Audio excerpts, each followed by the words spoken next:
Hi, everybody. Welcome to the show. Today is Tuesday, March 24th, 2020, Rise and Shine Electric. Let's get right into it. There are some special guests today. We got to keep moving. Yesterday's question was asking about how much sleep do I get? If I go to bed at 10 o'clock at night, I wake up at 5 o'clock in the morning, how much sleep am I getting? Well, I had to draw a clock to help me get the answer, and all I do is I count backwards. 1, 2, 3, 4, 5, 6, 7. I'm getting 7 hours of sleep a night if I go to bed at 10 o'clock and wake up at 5. Good job. Thanks, Mr. Lucky. I asked some friends of mine, would they mind if we went over to their house and just sort of got some information from them? How do they know when they're rested? How do they know when they've got enough sleep? Let's hear from them. First, let's hear from Miss Willette. Take it away, Miss Willette. Hi everyone, it's Mrs. Willette. I can tell if I've gotten a good night's sleep if after I wake up in the morning and have a good breakfast, I feel ready and excited to start my day.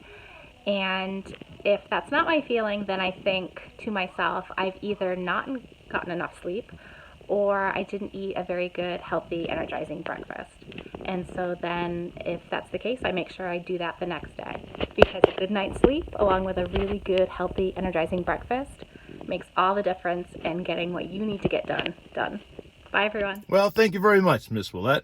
Now let's hear from Mr. Wright. Take it away, Mr. Wright. You know me, I have a lot of energy, and I run around a lot. But you know when I know I've had enough rest is when I get up in the morning and I can go take my dogs out and I look into the woods and I feel like I could just take a hike. And then I feel like I could go in and make breakfast for my son. And then I feel like I could actually fold some clothes. And then I feel like I could actually, maybe do another chore before I get ready to go to school. So when I know I've had enough rest, it's when I have energy to do everything and almost do it all at once. Thank you very much, Mr. Wright. And lastly, let's hear from Miss Crossman. Miss Crossman, take it away. Hey there, Mr. Nogar, that was a really good question. How do I know that I've gotten a good night's sleep? Well, it starts by having a really good day. I start by making sure that I have time to exercise every day. That means going for a run, going for a walk. Like today, I went for a walk right before all this snow started falling. I went for a walk right out in those woods. That's why my face is all red, which means that my heart was pumping and doing its job. Now I know tonight, when I go to bed, I'll be ready to rest. And that's the second thing. I set a bedtime that's the same every night. It's about 10 o'clock is when I lay down. So by doing that, my body knows it's time to rest. So how does my morning end up? If I don't hit the snooze button, it means I've done a good job. How about you? Thank you very much for your thoughtful and kind responses. For me, the big takeaway is this. If you're not feeling rested, energized, and ready to learn, check in with yourself. Maybe you need a little bit more sleep. Go to bed a little bit earlier, wake up a little bit later. But let's say you can't wake up later. And this brings us to our new question of the day. What if you have to get up every day at 7 o'clock? You have to. But you want to get 10 hours of sleep. The question? What time do you have to go to bed? You have to get up at 7, but you want 10 hours of sleep. What time do you need to go to bed to get 10 hours? Well, think about it, and we'll revisit that question and give you the answer tomorrow. Now's the time. Speaking of time, Rise and Shine Electric. What shall I do today? I am rested. I'm energized. Maybe a little too energized.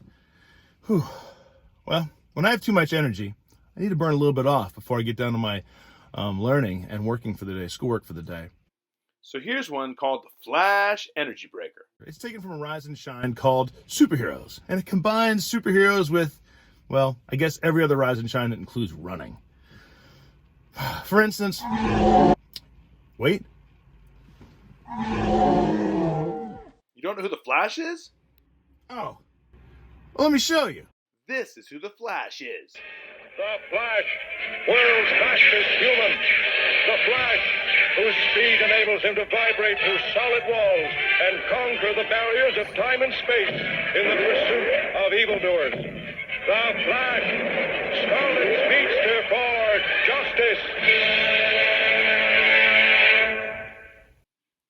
Flash is fast.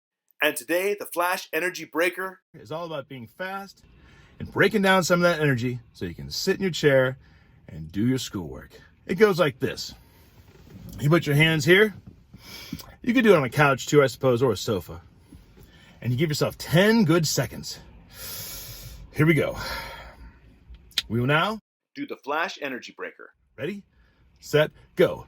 1, 2, 3, 4, 5, 6, 7, 8, 9, and 10. Definitely, my energy is gone. I am relaxed and ready to learn. However, if you have more energy and you're not ready to sit still in that chair yet, you could do this 3 or 4 or 5 more times. Follow it by a few breaths. One more. And I'm relaxed, ready to work, ready to learn. For our last part of the show, what's outside my window? Yesterday, I was at the Portland Observatory, that really tall building. It's the end of North Street where it meets Congress. We looked all the way up. It is a tall building. Today, well, let's take a look.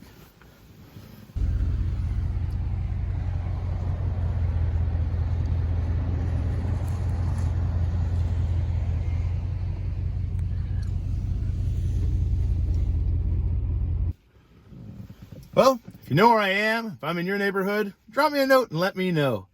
Other than that, if it happens to snow, don't forget to go outside and stomp around in it just a little bit. Might be the last one of the year. It's Mr. Nogar. Have a great day. See you tomorrow. Bye-bye.